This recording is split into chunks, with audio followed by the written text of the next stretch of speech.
Yeah, 26 years ago. I don't know what rank he has now, but he was my ABC administrator at that time. This is not a routine or a mere ceremonial visit.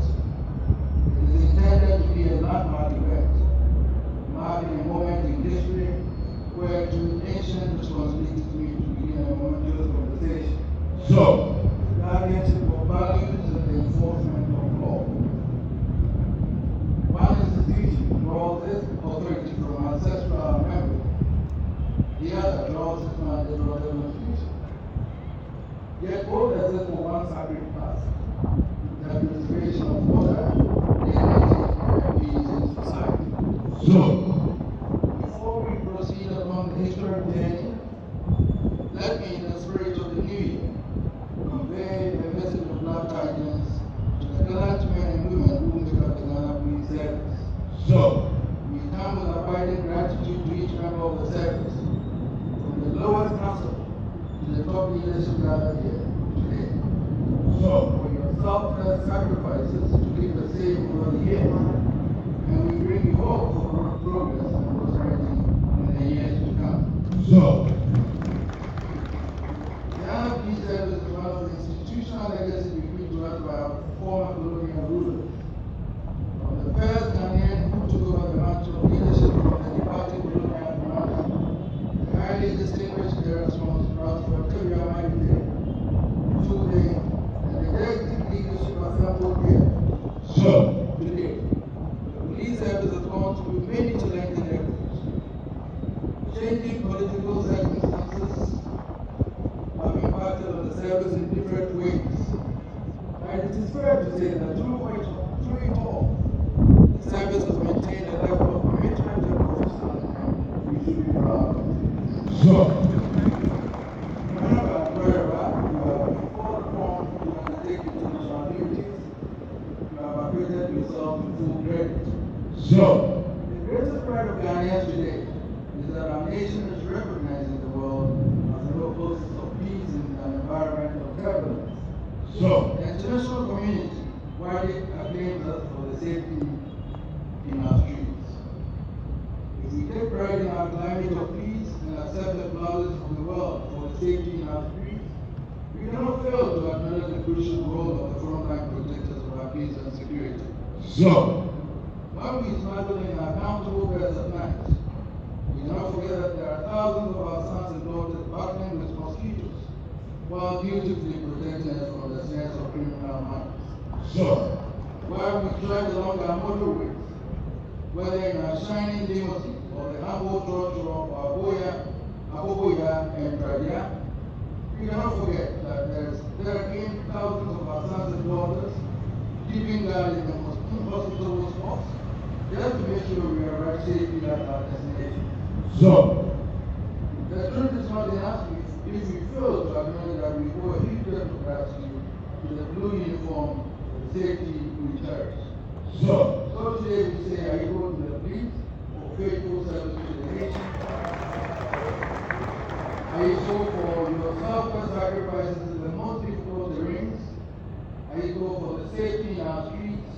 And are you go for selflessly standing guard while we sleep? As I've already mentioned, the Ghana Police Service is one of the legacies of our past colonial past. Long before the first police uniform was sewn, communities have learned how to live together. Before courts were built, disputes were settled. Before statutes were written, wrong was already understood. Custom was the first law. Culture was the first constitution. It taught restraint before punishment, responsibility before rights, and harmony before victory. It reminded people that the actions did not end with themselves, that every deed echoed through family, lineage, and memory. In those days, a child feared disappointment and help more than facing authority. A man thought twice before wrongdoing, not because of arrest, but because shame would have applied him.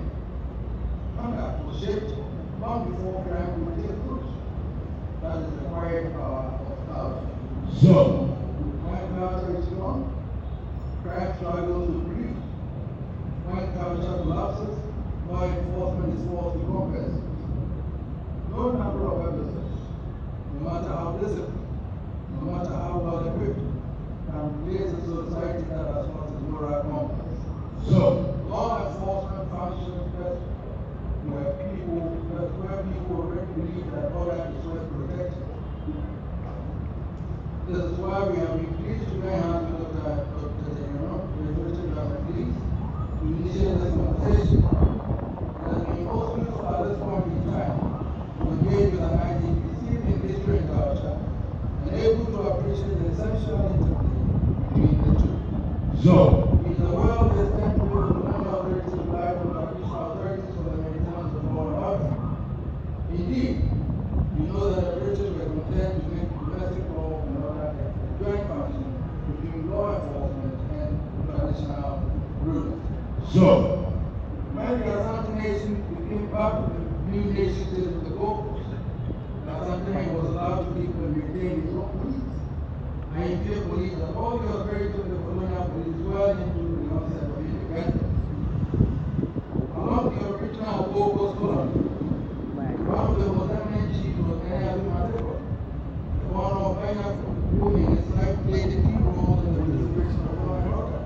So, it is no wonder that Provost David as the first lieutenant head of the fleet, Eminent His Royal Majesty, was to go on to serve as leader of opposition in public.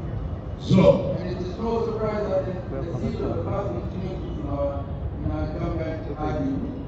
So, the lessons of history suggest that we can build a safer, more peaceful society by conscious effort to bring the guardians of culture and the protectors of all ever closer. So, to create an interlocking mechanism based on the cardinal principle that culture cannot do without the police, and the police cannot succeed without culture. So, culture without law becomes nostalgia. Beautiful stories with no teeth. Law without culture becomes false, effective but wretched. One shapes the heart, the other restrains the heart. A society that restrains only the heart, one neglects the heart, really becomes order.